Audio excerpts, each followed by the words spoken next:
Well, good evening, everyone. My name is Lindsay, and with me tonight is our co-interpreter, Jen. We are two of the park interpreters for Manitoba Provincial Parks, and we're very happy that you have joined us this evening for our Christmas Bird Count for Kids webinar. First of all, we'd like to start off the evening by respectfully acknowledging the traditional lands that make up Manitoba, including treaty numbers 1, 2, 3, 4, and 5 territories. Our provincial parks on these territories encompass the Cree, Dakota, Oji-Cree, Dene, and the homeland of the Métis. When we visit parks, we should be respectful of the lands we are traveling, strive to learn more about the local peoples, and be mindful of our shared relationships to Manitoba's natural landscapes. Now, we'd also like to just let everyone know that this presentation is being recorded. All participants are in listen-only mode, muted, and cameras are disabled.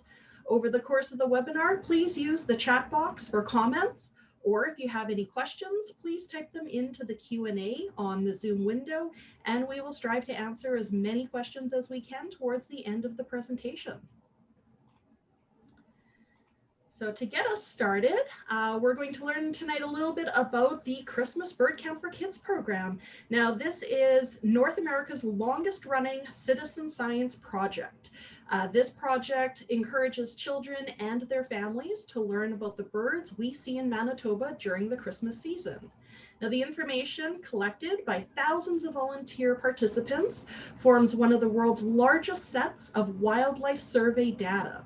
The results are used daily by conservation biologists and naturalists to assess the population trends and distribution of birds around our province. It's a great way to get outdoors, get some exercise as the weather starts to get a little chillier, and it's an awesome way to connect with nature. Now, this is a fun activity that you can do with your family anytime in December or January. You can conduct your bird count from a local park, a provincial park, or any other green space. And this is something that you can do even right at home in your own backyard, or even by just looking out the window and doing some observation for a period of time. You can even go for a walk and document birds that you see right in your own neighborhood. Now, every bird that you observe, either by seeing or hearing them, you record on a tally sheet. You then submit this information to Bird Studies Canada through their online data entry. So it's really simple, and Bird Studies Canada has a lot of great resources that you can access right from their website. So one of those resources is the Bird Guide, which provides a lot of colored photos of birds found right here in Manitoba. There's also the bird tally form that you can download and print, but you can also submit all of your data right online. So it's very easy and accessible to be used. Now, by participating in the Christmas Bird Count for Kids program, you're doing a few things. You're contributing to important knowledge of birds in Manitoba, which helps scientists and researchers know more about our changing bird populations. And by learning how to observe and protect these vulnerable species, you're contributing to this important science. All right, so first of all, don't worry if you guys are not an excellent birder. There are hundreds of different bird species in Manitoba. And because of that, winter is actually the best time for you guys to get into bird watching. And we're going to tell you guys why. So as the weather in Manitoba starts to change from fall to winter, many of the birds that we see in the summer months begin to migrate south for the winter.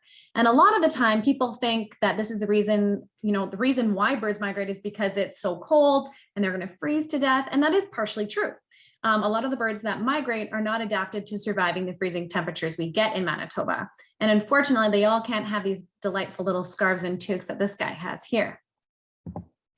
So the main reason, though, that many birds migrate is because they can't find food and an open water source to survive. Many of the birds that migrate, such as ducks, geese, and shorebirds, need open water to find food and a safe place to swim and escape predators. So in the wintertime, the water freezes and they don't have access to that. So they are going to be flying south. Other birds that live in forests and prairies rely on insects and flower nectar for their food sources. Now, these aren't available in the wintertime either, so they also migrate south to parts of North or South America where there is no snow and access to those delicious insects and nectar. So again, winter is a great time to begin learning to identify birds because there aren't as many to learn as most have migrated. Now in Manitoba, there's roughly about 12 very common species that you can see throughout most of the province. So who knows their birds? Lindsay, do you know your birds? Well, I'll be honest, Jen, I am not a fabulous birder.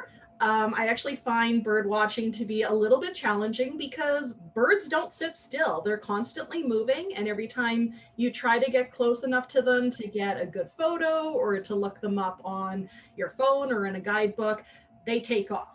So I sometimes find that a bit frustrating, but I have found the best way to actually get into birding and to learn the different bird species in the province is to start by doing it in the wintertime.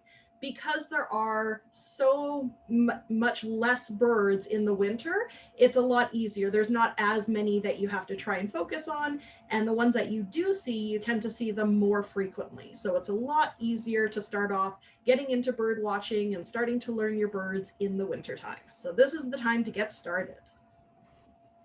Right on. So now here's the thing. Maybe you're getting into this and you're like, I have no idea what birds that I have in my area. They've actually provided you an excellent bird guide on the CBC for Kids resources. So right here, you just go onto their website, which by the way is at birdscanada.org. And you go underneath the bird science and look at the bird count for kids, Christmas bird count for kids. And when you get in there, you just need to click on the bird ID guide. And what's gonna pop up is you're gonna see the map of the world. And step one simply says, place a marker on the map to indicate the location in which you are interested. So wherever you're gonna go birding, like if you're gonna go birding in the middle of the city, if you're gonna go out to a park, wherever it is, you find it on the map and you simply click on the exact location where you're gonna go birding. So I've done that. I've made a random spot in the middle of Winnipeg. The next step is step 2, which is indicate the date. So you can put in any date that you're planning on going. And they do this because you're going to have certain species that are going to be around at certain weeks, and some aren't going to be around at certain weeks. So this will give you the list of all the birds that are around at that time in that area. And then step 3, you simply click on that blue button that says view and print. And then you're going to get this big compilation of all the birds that are going to be commonly seen in your area and that can be found during the bird count. You're not necessarily going to see all these species, but these are all the ones that would be around in your area. At the very top, you can also hit the print button so you can print this out with you when you're going out in the field. And at the very bottom, you can also go back and forth weeks. So you can go, okay, maybe I want to go in 2 weeks instead, or, I really want to see this bird. So I'm going to go birding, this week because I really want to try and see this one, specifically. So it's a great resource that's online and you can check it out.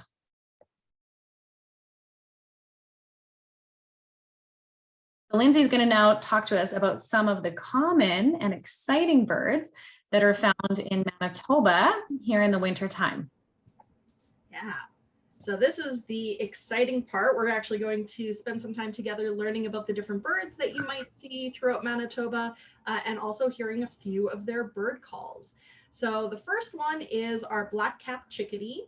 And this is by far the most common bird that you're going to see anywhere in Manitoba, even going as far north as the Thompson and Churchill and Flin Flon areas. This bird is very widespread around the province. This bird has a lot of different calls that it makes. The first one that we're going to hear is kind of its typical call that goes chickadee-dee-dee-dee. So it kind of says its name.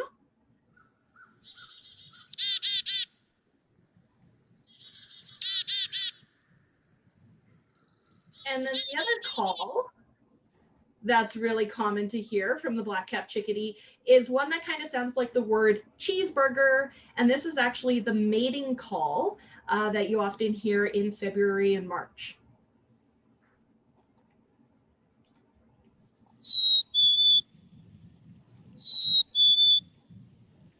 So you can kind of imagine it going, cheeseburger, cheeseburger.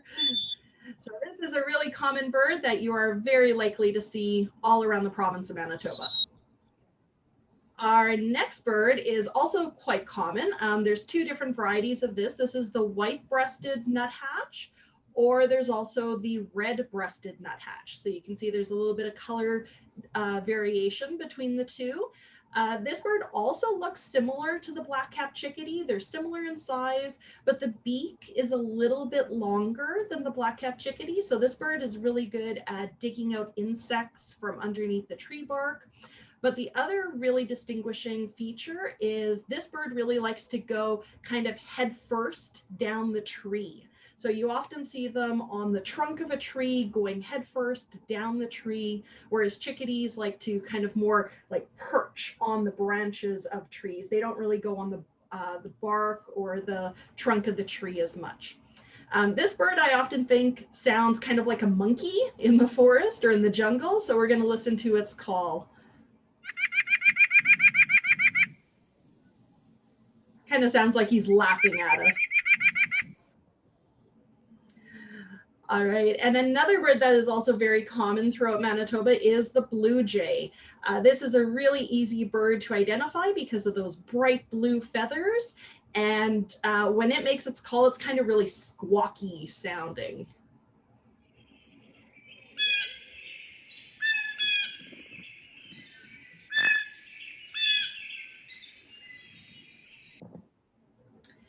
Now, another bird that's actually related to the blue jay is a cousin in the same family group. It's called the gray jay, or sometimes called the Canada jay.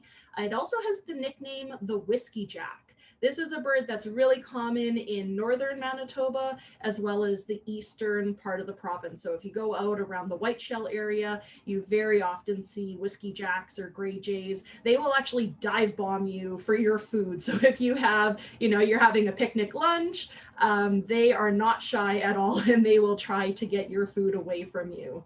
So we're going to listen to their call. It's a little bit different from the gray jay, or from the blue jay.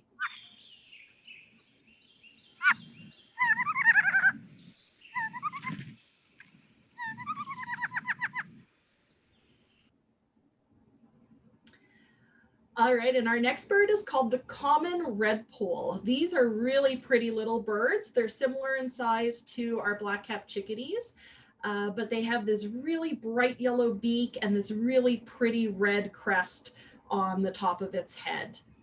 And we'll listen to their call.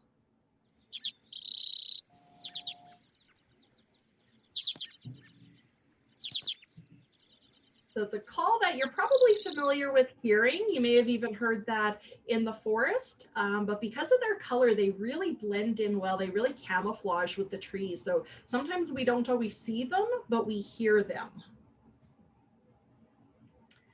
All right, this bird is called the house sparrow. There's both the male and the female. They have slightly different colorations. And usually males are a lot brighter to help attract a female in mating season. So those bright colors kind of help show off to the female and try to attract her. But this is a bird that's really common in city centers. So if you're in the city of Winnipeg or Portage, Brandon, Selkirk, any of those kind of larger urban areas, this is a bird that's very common in those parts. We'll listen to their call.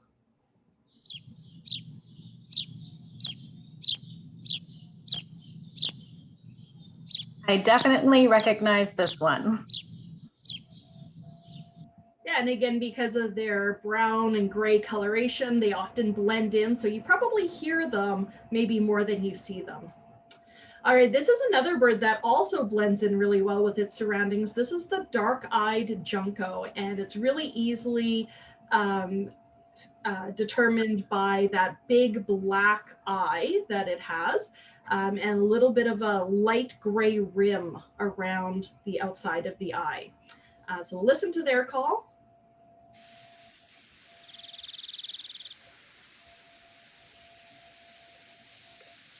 This one is not as common, but it is fairly widespread around the southern parts of the province.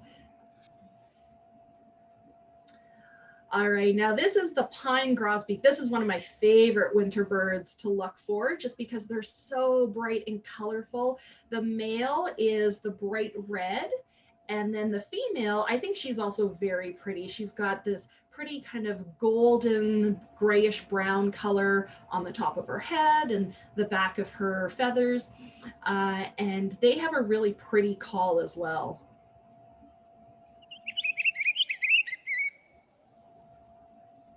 Kind of like a really light trill. Now, these are a really cool bird to see in the wintertime.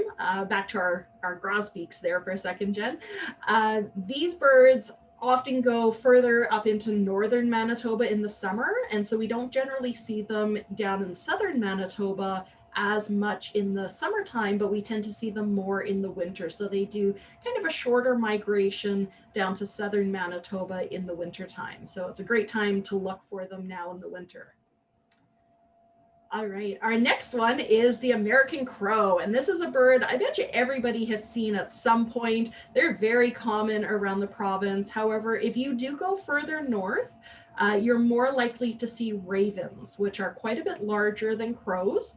And of course, crows have kind of that real caw noise that everybody seems to hate, except for me. I really like that noise because it reminds me of camping as a kid in the white shell and kind of waking up early in the morning and hearing that bird making its call first thing in the morning. So we'll listen to that familiar sound.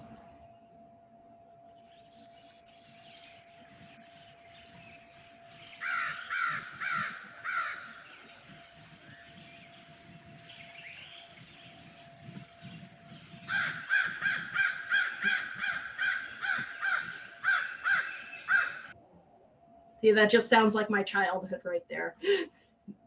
All right, this next bird is called the black-billed magpie. These are another bird that go further north in the summertime, and then they come down to southern Manitoba in the winter. We often see these birds in pairs because the male and the female look exactly the same because they mate for life. So just like Canada geese, they do not need big flashy colors to attract a female in the spring because once they've picked a mate, they stay together for pretty much their entire lives. And they often like to hang out on the sides of roads, especially highways. They are great scavengers. So if you happen to see some roadkill, you'll often see black-billed magpies nearby picking away at the carcass.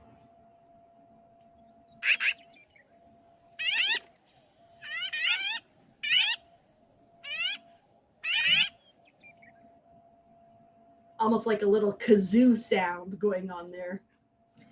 All right, this next bird is not as commonly seen, but I wanted to include it because it is so pretty. This is a Bohemian waxwing. And you can see those pretty colors it has, that little yellow and red tips on its tail and wing.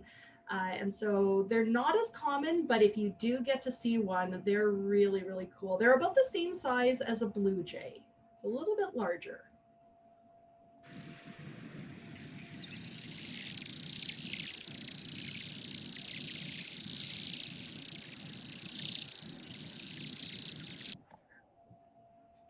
All right, our next few birds here are woodpeckers, which are really exciting. And woodpeckers love to eat insects that are burrowed underneath the bark of trees. So they actually really love dead trees. And a lot of times people will think, oh, I've got this dead tree. I should maybe cut it down, get rid of it. And certainly if it's close to a building or it's going to cause some damage, you may want to do that. But otherwise, having dead trees in a forest or even in an urban area is really important for these types of birds because it provides them with those food sources that they're looking for. So this is the Downy Woodpecker. It's the smallest of the 3 different woodpecker species we have in Manitoba. The one on the right-hand side with the little bit of red on the top of its head is the male, and the other one beside is the female. So we'll listen to their call.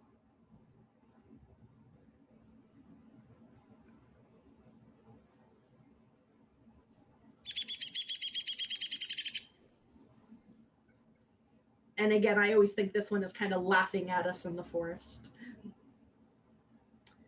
All right, and then our other type of woodpecker that we see that's quite common is a little bit larger than the downy woodpecker. This is the hairy woodpecker. And again, the male has the red on the top of its head, and the female does not have that coloration. You can see these ones, not only is their body a little bit larger, but their beaks are also a little bit thicker, a little bit longer than the downy woodpeckers. And so they will often go after trees that are a little bit thicker, more mature, with thicker bark, because they're able to get into those nooks and crannies and get those insects out. So we'll listen to their call as well.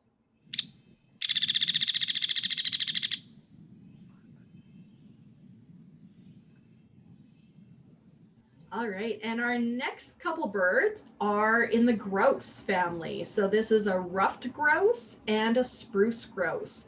Both can often be seen in rural areas, often forested areas. The spruce grouse, especially like forested areas, obviously with a lot of spruce trees in the area, but they can commonly be seen in open prairie fields and agricultural areas as well. These birds do make a lot of really interesting noises, but probably the most interesting one is kind of the drumming or thumping beat that they make during the mating dance.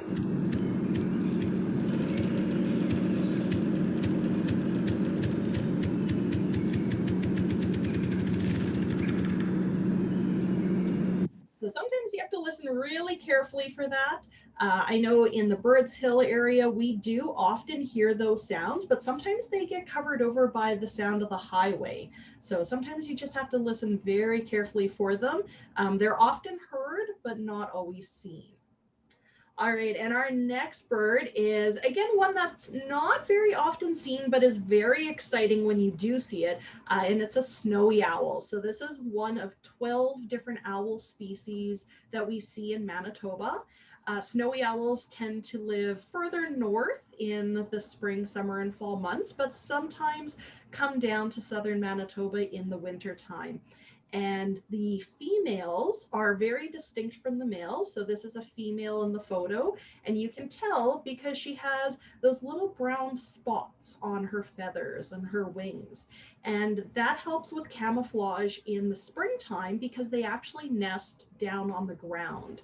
So those brown spots help her to blend in with her surroundings. The males are almost entirely white. So you do sometimes get lucky enough to see these even around the Winnipeg area in the wintertime. We'll listen to their call because it's pretty distinct.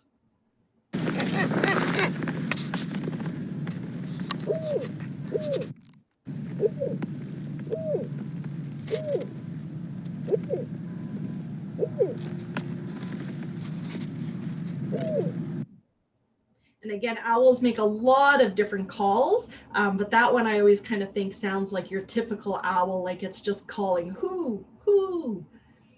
All right, and our next owl that we wanted to highlight is the great gray owl. This is the largest owl of the 12 species that we have in Manitoba, and it's also our provincial bird.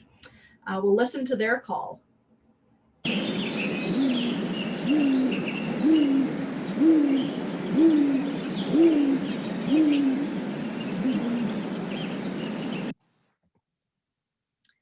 And our last bird that we wanted to highlight this evening is the bald eagle. Again, these are commonly seen throughout a lot of parts of Manitoba. They will interestingly stay for much of the winter and just do a short migration, sometimes only down towards Minnesota in the United States. And only for a short period of time, sometimes only for about 6 to 8 weeks, usually January and February during kind of that coldest time of the winter. Sometimes they are able to survive here throughout the winter if they can find enough roadkill or if it's been a very mild winter and there are still areas of open water. They do tend to prefer fish as part of their diet, but they will also scavenge on a lot of other creatures, particularly roadkill on the sides of highways. So they are sometimes able to stay throughout the winter months. So this is a great bird to see, especially soaring way up high in the sky. So we'll listen to their call.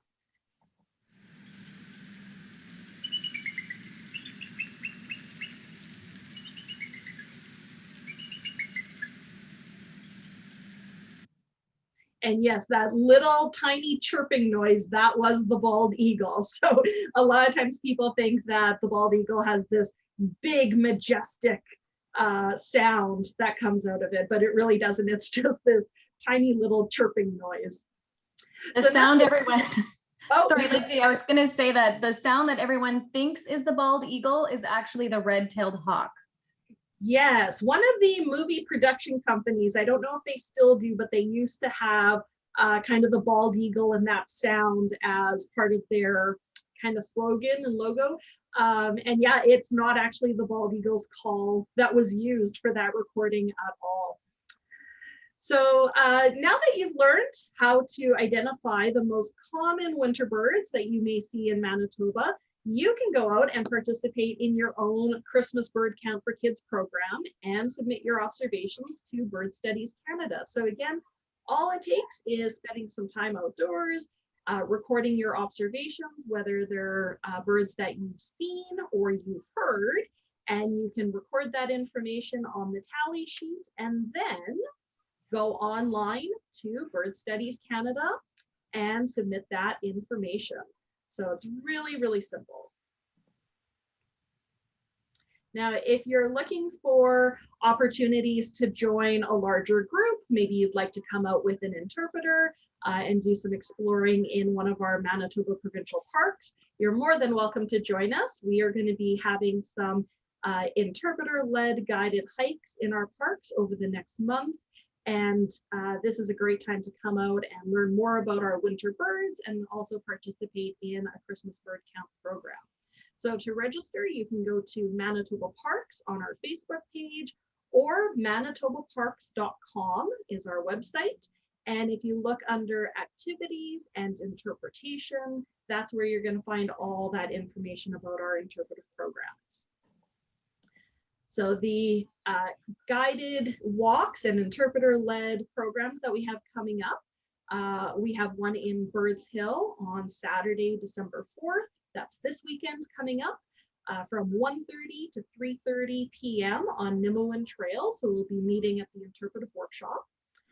We also have a program with Jen in Spruce Woods, and that'll be on Sunday, December 12th from 9:30 to 11:30 a.m. on the Yellow Quill Trail. And then our awesome interpreter in the Whiteshell, Adam, will be doing a guided walk on Saturday, December 18th from 10 a.m. to 12 p.m. at the Alfred Hole Goose Sanctuary. Yeah. So basically, we've done this bird count. We've submitted all this data, but like, so what? Why do we actually care? Like, why do we actually care about doing this? I'm going to tell you guys why we care. You see, we got to look back at our history. So back in the late 1800s, there was no hunting laws at all. You could shoot as many animals as you wanted. And there was a really large demand for waterfowl like ducks and geese for the fashion industry and as a food source. So back in the day, women would literally take like a whole bird and use it as part of like decoration for their hat. So it was really in high demand. And the gun that you see in this picture here is called a punt gun. Now, this was an extremely huge shotgun that was used in the late 1800s and the early 1900s for shooting large numbers of ducks and geese. And one single shot could kill over 50 geese or ducks, any waterfowl that were just sitting on the water surface. So one shot could kill 50 geese. Now, these weapons were so huge that they couldn't be carried alone, and quite often they were put on top of these low, flat boats called punts, which is where they got the name, the punt gun. So as you can see in this picture here, they actually have it mounted on this little boat. Now, in order to kill even more birds in one hunt, the punt hunters would often work in groups of about 8 to 10 boats, and they would line up side by side, and then they would shoot at the exact same time.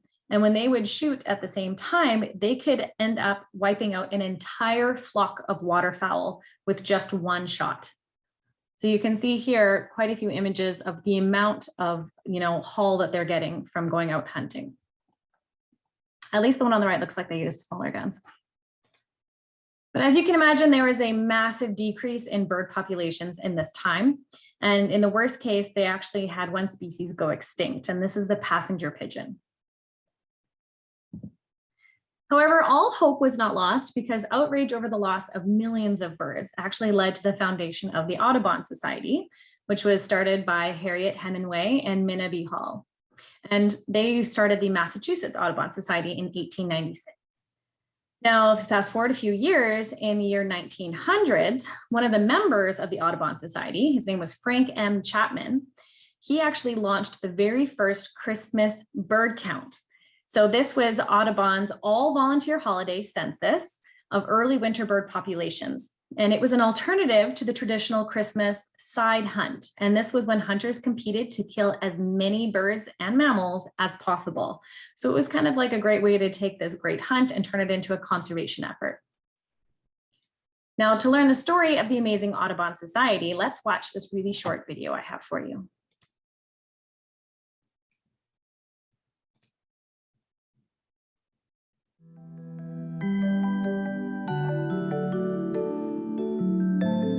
Birds are everyday miracles. They inspire us. Their songs uplift us. They teach us the rhythms of life on Earth. Our lives are intimately connected with the lives of birds. We've always known that where birds thrive, people prosper. As an Audubon member, you're part of a living legacy reaching back more than a century. In 1900, you launched the Christmas Bird Count, an annual citizen census that today attracts 70,000 volunteers. You helped ban the plume trade, which threatened countless species with extinction. In 1918, you helped pass the Migratory Bird Treaty Act, the federal law to protect migrating birds. In the wake of Rachel Carson's Silent Spring, you sounded the alarm about the dangers of DDT to birds and other wildlife. Your voice helped enact the landmark Endangered Species Act in 1973. You celebrated the return of the bald eagle, the brown pelican, the peregrine falcon, and other birds from the brink. Today, birds need us, and we need them more than ever. Habitat destruction, pollution, sprawl, and now climate change pose unprecedented threats to birds and their homes. The plume trade was the great challenge for Audubon's founding generation. Protecting birds from the worst ravages of global warming is ours. Through your support, you continue this lineage of passion, commitment, and action for birds and their habitats. You are making a difference every day, and we are so grateful. Thank you.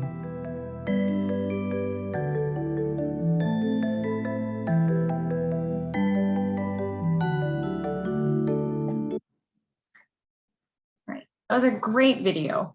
And as it said in there, in that video from Audubon, our birds no longer face the same issues as they did back in the day. Today, hunting is regulated, but our main threats now are climate change and habitat loss.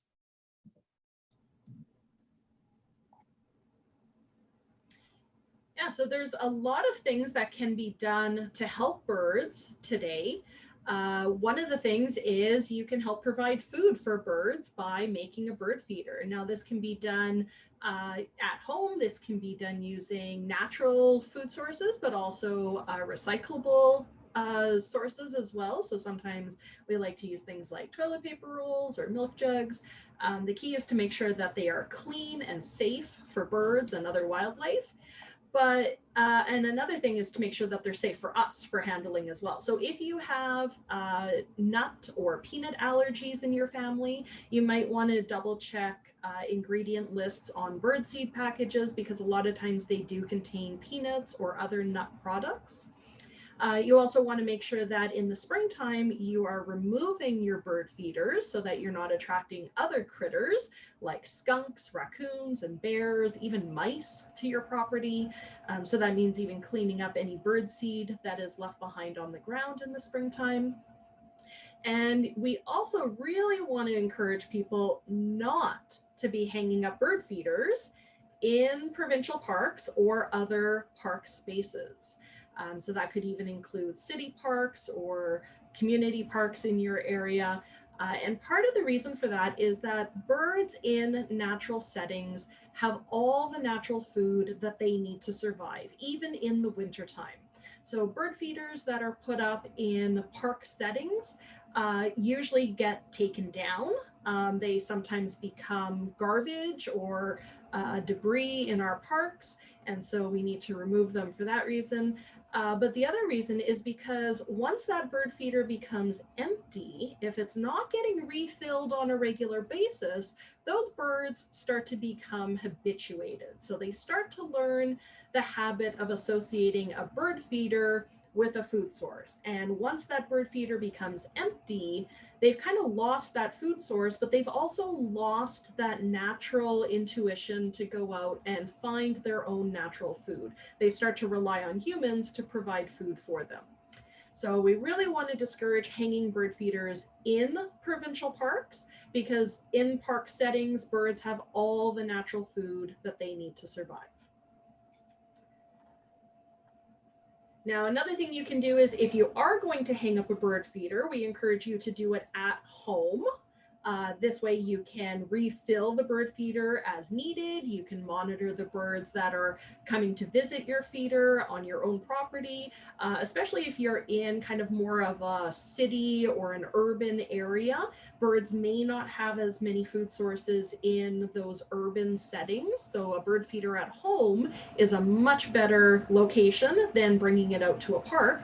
But if it is at home, you want to make sure that that bird feeder is not being placed anywhere too close to a window where a bird might accidentally fly into the window and get hurt. So the recommendation is for a bird feeder to be at least 3 feet away from a window. And another thing you can do is to place decals on your window. So I know kind of at Christmas time now, sometimes people have those little cling-on stickers. You can even put those onto your windows. Just anything that helps the birds to identify that there is a sheet of glass there, and so that they're not flying into it. Now, if you really want to get fancy, you can also provide a heated bird bath for birds on your property. This will allow birds to have access to fresh water that they can use for drinking and also for preening or cleaning themselves in the winter. Dehydration is actually one of the biggest threats to birds in the wintertime. So a heated bird bath could be fun to have. Now, one of the other major threats to birds, and quite honestly year-round, are actually domestic cats. So it's actually, domestic cats are the #1 direct human-caused threat to birds in Canada. So in total, cats are estimated to kill between 100 and 350 million birds every year in Canada, with the majority are likely to be killed by feral cats. So these estimates suggest that about 2 to 7% of birds in southern Canada are actually killed by cats every year. So a couple of ways that you can help are by keeping your cat on a leash when you're outside, or have them under your observation at all times, and making sure that you could even provide outdoor cages where they can go out and enjoy the fresh air. We're not running out free though. And of course, I always say, make sure you spay and neuter your pets as well. Now, there are other Christmas bird count programs, or other bird count programs. I shouldn't say the Christmas bird count programs, but there's other programs that you can take part in and participate in, such as Feeder Watch, which occurs from January to March. And we also have the Great Backyard Bird Count in the springtime. So Project Feeder Watch is a critical research project to help winter bird populations as well. So these are a couple extra ones that you can check out. So just remember that by participating in the Christmas Bird Count for Kids program, you are contributing to the important knowledge of birds in Manitoba. You're helping scientists and researchers know more about the changing bird populations and learning how to observe and protect these vulnerable species. So we thank you guys all for attending tonight, and we are now happy to answer any questions you may have. I know there was one question that came in a little while ago from Larissa. She was asking about the resource for CBC for Kids. And so I included the link for Bird Studies Canada, specifically for the Christmas Bird Count for Kids information in the Q&A box, or sorry, in the chat box it is. So you can grab it from there as well. About 24 hours after this presentation finishes, you should receive an email from whichever email account you use to register for the webinar tonight. You should be receiving a follow-up email that has more information about the Christmas Bird Count for Kids website and the guided programs that we're going to be having in Manitoba parks over the next few weeks. So we would love to see you guys coming out to the park and participating in those programs with us. If anyone has any questions about those in particular, or just about birds in Manitoba, or about the CBC for Kids, yeah, we'd love to answer your questions. And if you don't fit any in here today and you also think of questions later, feel free to send us an email as well. You can contact us in all sorts of ways. Like Lindsay said, she's the interpreter at Birds Hill. I'm the interpreter at Spruce Woods. So you can always give us a call at our park offices as well. Or there's the Manitoba Parks website, and we have a general email account listed on that website that you can send emails to as well. Yeah. Well, it looks like we don't have any questions, so that means you guys just need to be absorbing all this information and learning it all. So that's great. So I'd like to thank you guys so much for coming today. And Linz, thank you for coming today. Yes. All right. Well, thank you, everyone. And it was great to connect with you all, and we hope to do so again. Bye-bye. Have a great evening.